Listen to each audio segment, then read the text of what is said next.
yo considero el modelo 1 a 1 como parte de una política de inclusión digital. Ahí los aspectos fundamentales tienen que ver con, por un lado, la efectiva universalización. Hay que tener condiciones para que eso sea universal.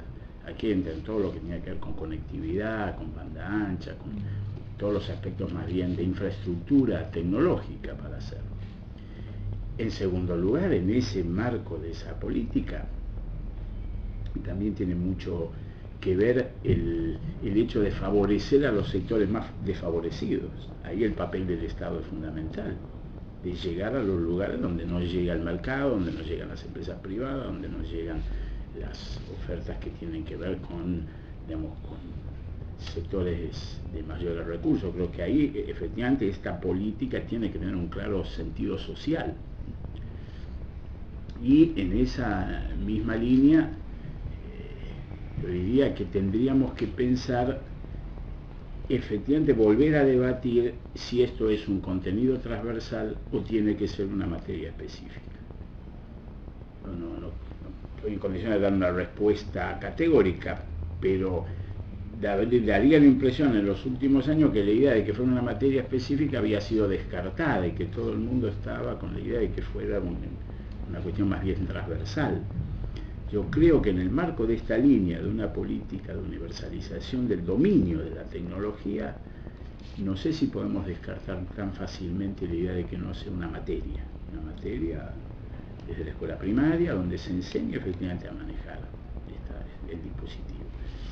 Ahora, la otra línea, la de esto como recurso para la enseñanza y el aprendizaje, yo creo que ahí es muy importante tener en cuenta dónde se va a aplicar y que donde se aplica sea efectivamente la solución de un problema y no que estemos no solucionando los problemas que existen, creando uno nuevo porque ahora tienen el 1 a 1.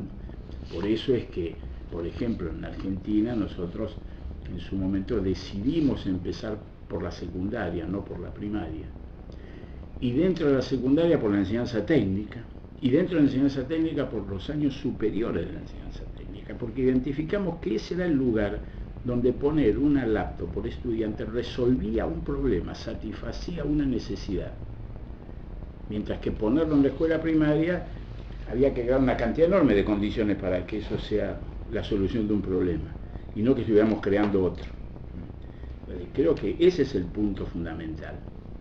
Preparar las condiciones para que la introducción de este modelo de 1 a 1 efectivamente satisfaga necesidades de aprendizaje y no que sea un dispositivo que creamos para aparentemente sostener que estamos modernizando la educación. Creo que el sentido de la educación en estos momentos está dado por el objetivo de la justicia social. Cuando hablamos de sentido no estamos hablando de cuestiones técnicas. Las orientaciones de sentido son opciones éticas, son opciones políticas.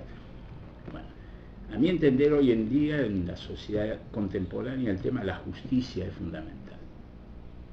Queremos sociedades más justas. En su momento, fin del siglo XIX, principio del XX, el sentido de la educación estaba dado por su contribución a la creación de los estados nacionales. La escuela pública obligatoria tuvo esa función, homogeneizar, crear adhesión a la nación, porque la nación era una creación artificial, antes no había naciones, hubo que crear adhesión a la nación, por encima de los particularismos, Luego, hacia mediados del siglo XX, cambiamos el discurso y el sentido fue dado por lo económico, y entonces la educación era la formadora de recursos humanos. En los 90 caímos en este déficit de sentido, donde parecía que el sentido era la eficiencia, la eficacia, ¿no? Si el primer momento el concepto clave era el de ciudadano, en el segundo el de recurso humano, en el tercero fue el de cliente. El alumno pasó a ser un cliente. Y la verdad nadie mata ni muere por el cliente. Ahora sí matamos y morimos por la nación. Bueno, hoy estamos en un momento en el que este déficit de sentido necesita ser ocupado con visiones que superen ya sea el del individualismo asocial o el del fundamentalismo de mercado. el fundamentalismo de mercado o el fundamentalismo religioso autoritario, que es lo que está tendiendo a ocupar ese vacío de sentido en muchas partes del mundo. Entonces necesitamos, insisto, esta propuesta de la educación orientada a la justicia, porque sabemos que en esta sociedad sin educación una persona tiene altos riesgos de quedar excluida. La educación es la clave de la inclusión social. Ahora, ¿qué es inclusión social hoy? Insisto, es estar alfabetizado en lectoescritura, estar alfabetizado científicamente y estar alfabetizado digitalmente. Esas tres alfabetizaciones hoy definen lo que necesita un ciudadano para incluirse socialmente. Alguien que no maneje las nuevas tecnologías está fuera del circuito por donde pasa la información socialmente más importante.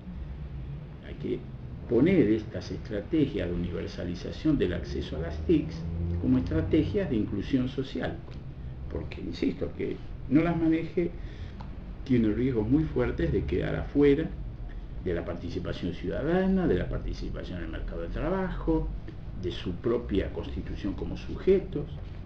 Queda afuera, queda excluido, efectivamente, en el sentido amplio de la palabra.